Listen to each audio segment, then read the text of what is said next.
Welcome back, agents, to this urgent tactical explainer. We are officially closing out week 6 of the Rise Up campaign, and honestly, the intel hitting our desks today is incredibly time-sensitive.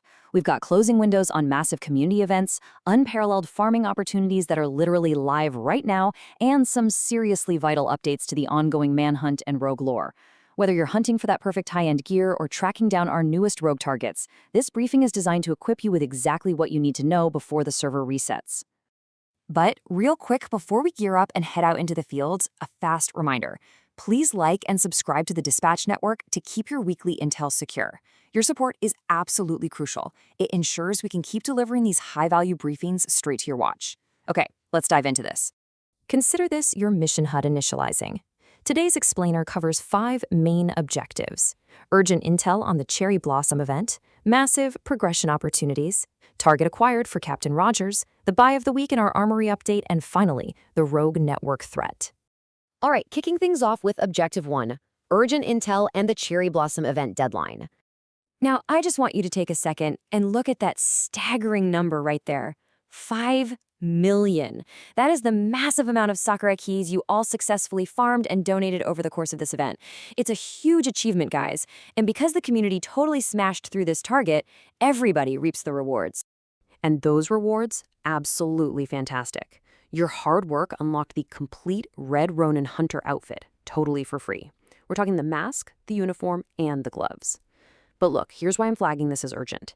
This is your absolute last chance to log in and claim this entire set before it's gone for good at the May 12th daily reset.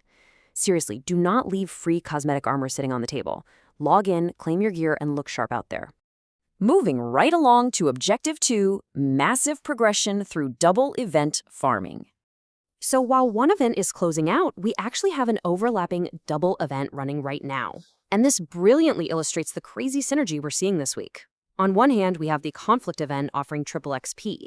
On the other, the SHD Exposed Global Event, which fundamentally changes how we deal damage in the open world. Running these two systems simultaneously, it offers unparalleled farming potential across basically all aspects of the game.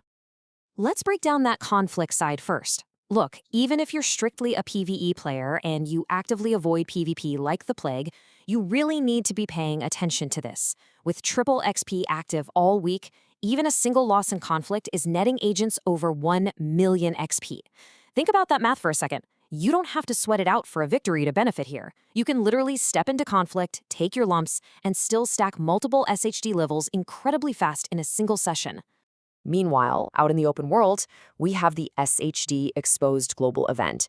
This is just a brilliant risk-reward loop that, when you master it, basically turns you into a walking weapon of mass destruction. Here's the simple 3-step sequence. First, fill your exposure meter by moving from cover to cover and engaging. Second, transfer that built-up exposure directly to the enemies. And third, just sit back and watch the chaos unfold as that massive damage chains across entire rooms. If you run your heroic open-world activities to generate global event stars while utilizing this mechanic, I promise you your clear times will plummet and your loot will skyrocket. All right, on to Objective 3. Target acquired. Scout number 6, Captain Merriweather Rogers. We've got a fresh target on the board for Manhunt Week 6. You're going after Scout number 6, Captain Merriweather Rogers. Now, to get this done, you need to execute exactly these 3 steps. First up, hit the Space Administration HQ to track the necessary satellite data. Once you've got that intel, move over to the southwest and secure the choke control point. Finally, with the area secured and your intel decoded, you'll unlock the Weatherman bounty to hunt down Captain Rogers himself. It's a very clean, linear operation if you just follow the steps. And trust me, the payoff is absolutely worth your time. Aside from, progressing the season narrative toward that climax mission, you're getting 2 very specific high-value drops along the way.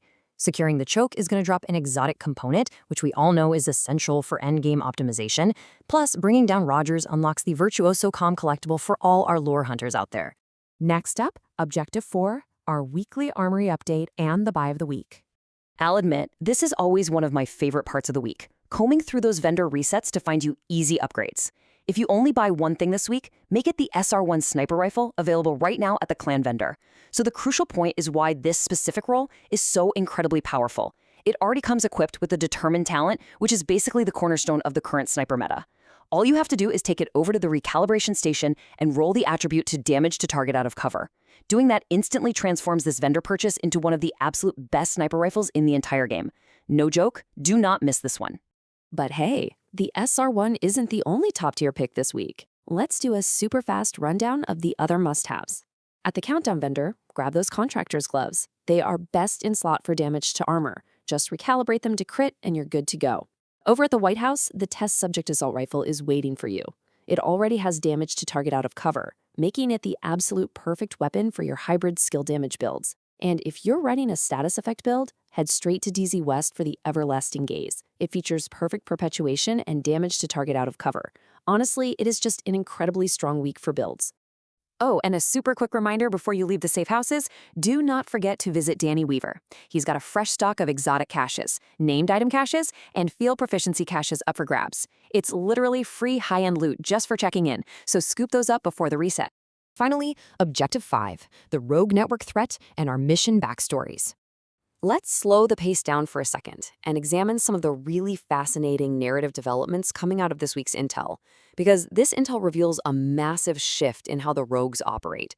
They didn't just collapse after Aaron Keener's apparent fall. Instead, they evolved.